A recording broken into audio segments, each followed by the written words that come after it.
We'd like to now calculate the angular momentum about an axis of rotation of a symmetric object like a ring. So here's our axis of rotation. We're going to have omega pointing up. That means omega z will be positive because that's going to be our k-hat axis. And this is a ring of mass m and radius r. So here's our radius. Now, and we're going to choose a point that lies somewhere on the symmetry axis of the ring, and the object is rotating about that symmetry axis. So it's passing through the center of mass. Now, the way we'll do this is we'll divide our ring up into pairs of symmetric objects. So we have an m here and a little delta m there. And we're going to calculate the angular momentum first of that pair. Well, we've already made that calculation that the angular momentum about S of the pair is twice the mass of each object. That's the mass of the pair, times r squared, and it points in the omega direction. And so to get the angular momentum of the ring, we'll just sum up a set of symmetric pairs until we expand out over the entire ring. And so L of the ring about S is just the sum over the pairs of the mass of the pair times r squared omega. And r squared and omega are all constants.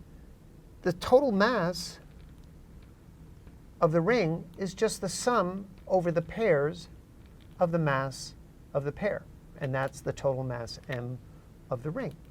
And so what we get is m r squared omega, L of the ring, S.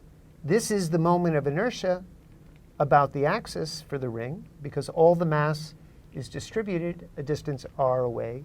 And so we see for a continuous symmetric body like a ring, again, because it's symmetric, the angular momentum only has a component along the axis of rotation. Now, what if we had an extended symmetric object? And let's see if I can possibly draw something like that. So we'll draw a pear-shaped object. What is the moment of inertia of this pear-shaped object, which is intended to be symmetric, about the z-axis? Well, I can think of that pear-shaped object as consisting of a ring, and it's a solid object. This is a solid, symmetric object. And then inside the ring is just more rings. So the whole disk here is just a superposition of rings. And so the moment of inertia, so the angular momentum of just this disk is the moment of the disk about the axis. And now I'll just add more disks that are symmetric.